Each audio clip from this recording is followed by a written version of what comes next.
Exit poll ഫലങ്ങൾ പുറത്തു വന്നതോടെ ആശ്വാസത്തിലും ആവേശത്തിലുമാണ് മുന്നണികൾ. സമ്മിശ്ര പ്രതികരണങ്ങളാണ് ഇപ്പോൾ പുറത്തുവരുന്നത്.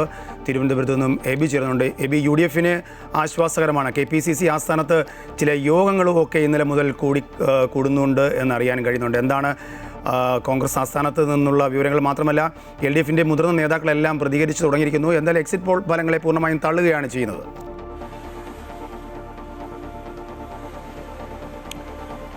ഇരു മുന്നണികളും അവരുടേതായ രീതിയിൽ തന്നെ ഈ എക്സിറ്റ് പോളിനെ വ്യാഖ്യാനിക്കുകയാണ്. UDFന് സ്വാഭാവികമായും എല്ലാവരും തന്നെ ഒരു ഭരണത്തിലേക്ക് തിരിച്ചു വരാനുള്ള സാധ്യത കണക്കിലാക്കുമ്പോൾ ആ നിലയ്ക്ക് ഒരു തരത്തിലുള്ള സാധ്യതയും ഇല്ല എന്നാണ് LDF തുറന്നു പറയുന്നത്.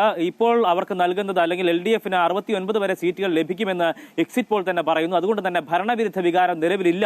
അതുകൊണ്ട് തന്നെ അതിൽ നിന്നും 2-3 സീറ്റുകൾ കൂടുതലേക്ക് അല്ലെങ്കിൽ വ്യത്യാസങ്ങൾ ഉണ്ടാകാമെന്ന് എക്സിറ്റ് പോൾ നടത്തിയവർ തന്നെ പറയുമ്പോൾ തങ്ങൾക്ക് ഭരണത്തിലേക്ക് വീണ്ടും വരാനുള്ള സാധ്യത തന്നെയാണ് തുറന്നിടുന്നത് എന്ന നിലയ്ക്കായിരുന്നു CPMന്റെയും LDFന്റെയും വ്യാഖ്യാനം എന്ന് പറയുന്നത്. ഒപ്പം തന്നെ UDFും ഈ എക്സിറ്റ് പോൾ ഫലത്തെ അതിനേക്കാൾ അപ്പുറത്തേക്കുള്ള ഒരു വിജയം തങ്ങളെ കാത്തിരിക്കുന്നുണ്ട്.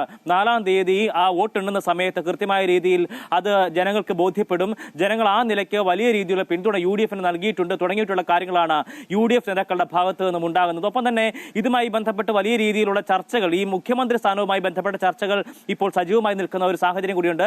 K. മുരളീധരൻ ഈ വിഷയവുമായി ബന്ധപ്പെട്ട് പറഞ്ഞത് 4-ാം തീയതിക്ക് ശേഷം നമുക്ക് ഇതുമായി ബന്ധപ്പെട്ട കാര്യങ്ങളൊക്കെ തന്നെയും ചർച്ച ചെയ്യാം. അദ്ദേഹത്തിന്റെ പേര് കൂടി ഇത്തരത്തിൽ സോഷ്യൽ മീഡിയ ചർച്ചയ്ക്ക് വരുന്നുണ്ടല്ലോ എന്നുള്ള ഒരു കാര്യം ചോദിച്ചപ്പോൾ വട്ടിയൂർക്കാവിൽ ഇപ്പോൾ ബലാബലം എന്നാണല്ലോ നിങ്ങൾ പറഞ്ഞു വെക്കുന്നത്. അതുകൊണ്ട് ആ ബലാബലം കൂടി കഴിയട്ടെ, അതിനുശേഷം ഇതിനെക്കുറിച്ച് പ്രതികരിക്കാം എന്നതായിരുന്നു അദ്ദേഹം ചൂണ്ടിക്കാണിച്ചത്. എന്തായാലും 4-ാം തീയതിക്ക് ശേഷം ഇതുമായി ബന്ധപ്പെട്ട് മുഖ്യമന്ത്രി സ്ഥാനം ഉൾപ്പെടെയുള്ള കാര്യങ്ങളെക്കുറിച്ചുള്ള ചർച്ചകളിലേക്ക് സജീവമായാൽ മതി എന്നുള്ള നിലപാട് അദ്ദേഹം വീണ്ടും ആവർത്തിക്കുകയാണ് ചെയ്തിരിക്കുന്നത്.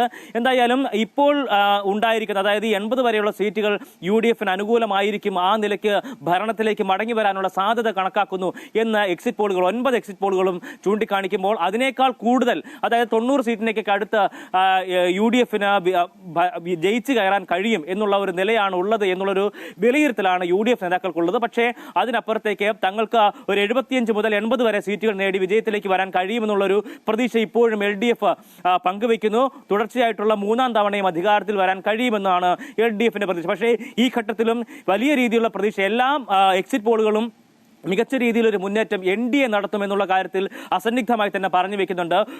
ചില അല്ലെങ്കിൽ ഒരു എക്സിറ്റ് പോൾ അത് 14 സീറ്റ് വരെ NDA സ്വന്തമാക്കും എന്നുള്ള ഒരു പ്രഖ്യാപനം കൂടി നടത്തുന്നുണ്ട്. സ്വാഭാവികമായും ബാക്കിയുള്ളത് പരിശോധിച്ചാൽ ശരാശരി 4 സീറ്റുകൾ വരെ നേടാനുള്ള സാധ്യതയാണ് NDAക്ക് കണക്കാക്കുന്നത്.